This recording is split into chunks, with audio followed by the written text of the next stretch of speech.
Hello guys, welcome to my channel learn with VSP. So ఈరోజు నేను మీకు ఏం చెప్పబోతున్నానంటే సంథింగ్ ఇంట్రెస్టింగ్గా చెప్దాం. సో వాళ్ళ గురించి వీళ్ళ గురించి ఎందుకులేండి, నా గురించి చెప్దాం. నేను అప్పట్లో నా దగ్గర అన్ని డబ్బులు ఉండేవి కాదనమాట. సో ఈ క్యాష్ బ్యాక్స్ ఇవన్నీ ఉంటాయిగా, ఈ సంపాదనతో 2200 జమ చేసి అవన్నీ లైక్ ఫోన్పే, అమెజాన్ ఇట్లాంటివి వచ్చిన క్యాష్ బ్యాక్స్ అనమాట.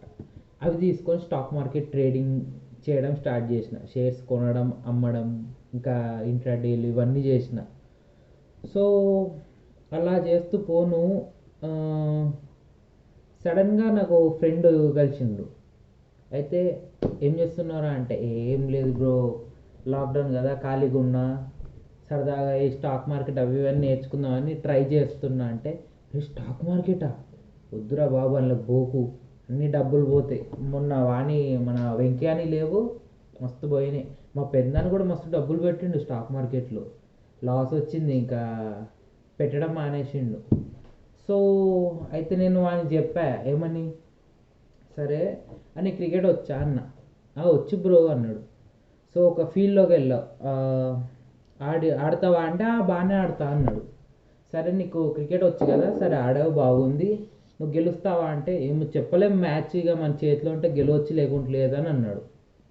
ఓకే బాగుంది. అయితే వానికి నీకు స్కేటింగ్ వచ్చా అన్న. స్కేటింగా నాకు రాదన్నాడు. సో నా స్కేటింగ్ షూస్ ఉంటే వానికి ఇచ్చి, అరే ఒకసారి ఇది వేసుకోరా అని చెప్పా. వేసుకోగానే ఇలా ఒకసారి నిల్చో బ్రో అని చెప్పి ఇట్లా నిల్చోబెట్టా. అలా పడ్డాడు. సో ఇప్పుడు ఎందుకు పడ్డాడు, వానికి స్కేటింగ్ రాదు. ఓకే రాదు కాబట్టి పడ్డాడు. సో సేమ్ థింగ్ మనకి ఇక్కడ స్టాక్ మార్కెట్లో కూడా జరుగుతుంది. వానికి రాని గేమ్ లాగా అందులో దిగుతాడు, వానికి రాదు, పడతాడు. పడంగానే ఏంటి, లాస్ వచ్చింది, డబ్బులు పోయినాయి, అయిపోయింది. చలో వద్దు, ఇంకా మనకు డబ్బులు పోయినాయి, వద్దు, బంద్. సో నేనేం చెప్తానంటే, నీకు రానప్పుడు ఫస్ట్ నేర్చుకోవాలి, కొద్ది నేర్చుకొని బేసిక్స్ వచ్చినాక నువ్వు ఆ గేమ్ ఆడితే నీకు కొద్ది కంఫర్టబుల్గా ఉంటుంది, నీకు అర్థమవుతుంది, నువ్వు గెలిచే ఛాన్సెస్ పెరుగుతా పోతాయి. నువ్వు ఏంటి, ఎంత పర్ఫెక్ట్ గేమ్ అయినా సరే నువ్వు ఒకసారి అయితే పడతావు. సేమ్ ఇందులో కూడా అదే జరుగుద్ది. నువ్వు స్టాక్ మార్కెట్లో డబ్బులు చేస్తావు, ట్రేడింగ్ చేస్తూ ఉంటావు, సడన్గా ఏదో ఒక రోజు నీకు లాస్ వస్తుంది. లాస్ రాగానే డబ్బులు పోయినాయని కాదు, నువ్వు గెలిచిన రోజులు, నీకు ప్రాఫిట్ వచ్చిన రోజులు కూడా ఉన్నాయి. సేమ్ ఇట్లనే నువ్వు బైక్ డ్రైవింగ్ కానీ, సైకిల్ కానీ, ఇంకా అంతెందుకు మన ఇంట్లోనే కుకింగ్, వంటలు చేయడానికి వెళ్తారు. ఫస్ట్ నాకు ఇది వచ్చు అది వచ్చు అని వెళ్తారు, చేస్తారు, మాడిపోయింది తీసుకొచ్చి మనకి పెడతారు. ఇది కూడా అంతే, తెలియని దాంట్లోకి ఎంటర్ అయితే అట్లనే ఉంటుంది. ఫస్ట్ మీరు కొన్ని బేసిక్ని తెలుసుకోండి. యూట్యూబ్లో చాలా వీడియోస్ ఉంటాయి, ఇందులో నాకు మీకు చెప్పేంత లేదు, కానీ నాకంటే గొప్ప గొప్ప వాళ్ళు చాలామంది ఉన్నారు. సో మీరు వాళ్ళందరూ వీడియోస్ ఒకసారి ఫాలో అయిపోండి. ఇంకా మీకు ఏం చెప్దాం అనుకున్నా అంటే, యాక్చువల్లీ మా ఫ్రెండ్ చెప్పిండు, అరే నువ్వు ఒక్కదాని నుంచి ఇంకో దానికి జంప్ అవుతున్నావు, సడన్గా ఫ్లోలో వస్తలేదు లైన్గా, అట్లా ఒక్కదాని నుంచి ఇంకో పాయింట్ పోకుండా చూసుకోరా అన్నాడు. సో నేనేంటంటే కొన్ని పాయింట్స్ రాసుకొని పెట్టుకున్నా, ఎలా చెప్తే బాగుంటుంది ఏంటని. సో నేను 2200 తోటి స్టార్ట్ చేసి దాన్ని ట్రేడ్ చేసి 10,600 తీసుకొచ్చా.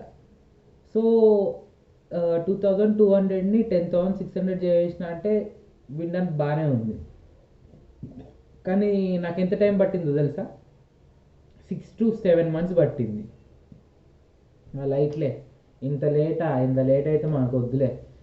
కానీ బయట ఇంట్రెస్ట్, ఫైనాన్స్ వీళ్ళందరూ ఇస్తారు చూడు, ఆ interest rate, bank interest rate, ఇంకా ఏ రకంగా చూసినా నీకు పర్సంటేజ్లో చూస్తే చాలా ఎక్కువ వచ్చింది. ఎందుకంటే మీరు ఓవర్ నైట్లో స్టార్ అయిపోలేరు, ఓవర్ నైట్లో కరోడ్పతి అయిపోలేరు. ఎందుకు చాలామంది అవుతుందంటారుగా, వాళ్ళ పెట్టే ఇన్వెస్ట్మెంట్ ఏదైతే ఉందో, నేను 2000 పెట్టాను కాబట్టి నాకు అందులో ఒక మ్యాక్సిమం 10% వచ్చింది. 10% అంటే 2000లో 10% 2000 వచ్చింది. 2000లో 10% అంటే 200 వచ్చింది. ఓకే 2,200 అంటే చాలా తక్కువ ఉంది. మరి నేను ఒక 20,000 పెడితే 2,000 మీరు అలా జీరోస్ పెంచుతూ పోండి, అలా మీకు అది పోతా ఉంటుంది profit. So what next? So stock market గురించి అంత తెలియదు నాకు కూడా. సో కామన్గా ఏం చేసిన అంటే కామన్ సెన్స్ వాడిన.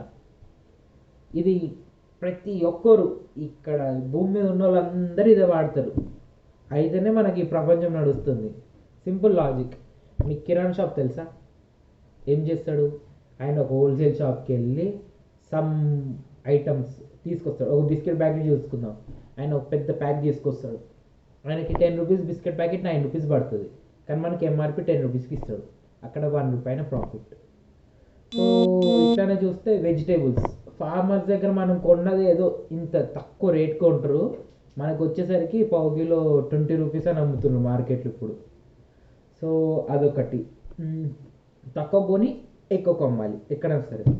బ్యాంక్లో కూడా అంతే, మన దగ్గర ఫిక్స్డ్ డిపాజిట్స్ ఏమైనా డబ్బులు తీసుకుంటారు, ఆర్బీఐ దగ్గర తీసుకుంటారు, వాళ్ళు బయట హోమ్ లోన్స్ కానీ పర్సనల్ లోన్స్కి ఇస్తారు, మనకి ఇచ్చేది తక్కువ ఉంటుంది. ఫిక్స్డ్ డిపాజిట్ చేస్తే అది మనం కట్టే ఈఎంఐలు ఎక్కువ ఉంటాయి.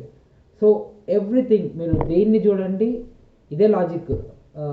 కామన్గా చూసాను నేనైతే, ఈ కామన్ సెన్స్ వాడి సర్లే తక్కువ కొనాలి ఎక్కువ కమ్మాలి ఒక నేర్చుకున్నా. సో నేనేం చేస్తా, షేర్స్ ఏదైనా మంచి కంపెనీ తీసుకొని తక్కువ రేట్ అది పడ్డప్పుడు మార్కెట్ కొని మళ్ళీ పెరిగినప్పుడు అమ్ముతా.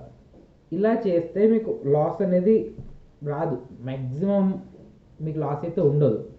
అదే మీరు ట్రేడింగ్ చేస్తే ఇంకా దానికి ఇంకా మీకు చాలా అనుభవం కావాలి, చూసి క్యాండిల్ స్టిక్స్ ఇంకా రకరకాలు ఉంటాయి.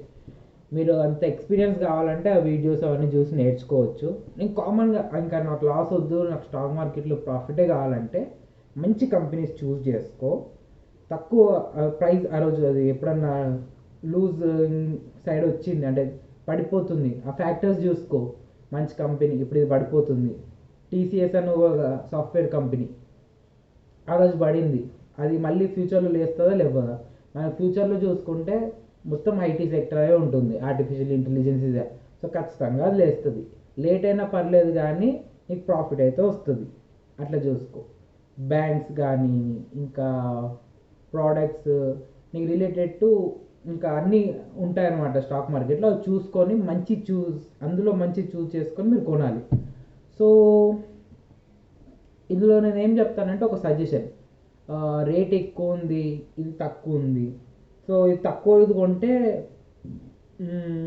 ఇది 3 రూపీస్ 5 రూపీస్ ఉంది, సో ఎక్కువ కొంటే 100 కొంటే 300 రూపాయలు పడుతుంది, ఇది ఒక షేర్ 300 ఉంది అవసరమా అని చెప్పి చూసుకున్నాం.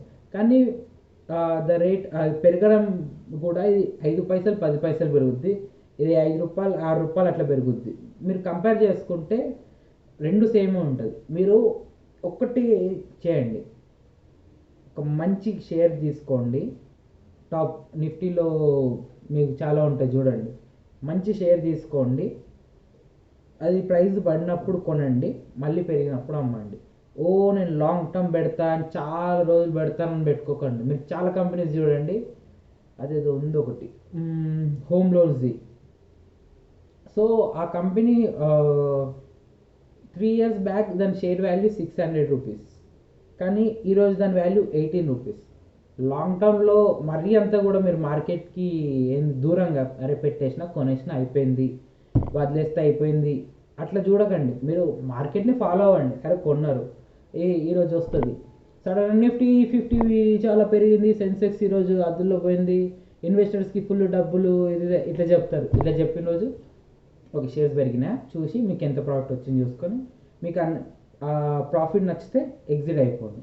మళ్ళీ షేట్ ఈరోజు నిఫ్టీ పడిపోయింది అందరికి లాస్ వచ్చింది అది ఇది ఇట్లా చెప్పిన అనుకో, ఈరోజు పడిపోయిందా అయితే కొనొచ్చు పర్లేదు మనం అని చెప్పి అందులో చూసుకొని మంచి చూస్ చేసుకొని కొనుక్కోండి.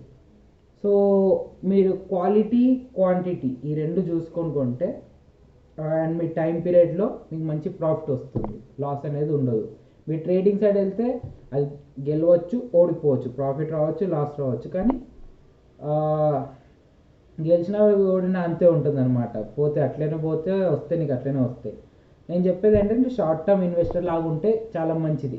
ఈరోజు కొను, ఓ 2 days తర్వాత పెరిగితే అమ్ము, లేకుంటే 1 week లేదా 1 month మ్యాక్సిమం అంతే. లాంగ్ టర్మ్ సంవత్సరాలు అలా పెడుతూ పోతే పోద్ది. సో మంచి కంపెనీ చూస్ చేసుకోండి, అందులో పెట్టేసేయండి. సో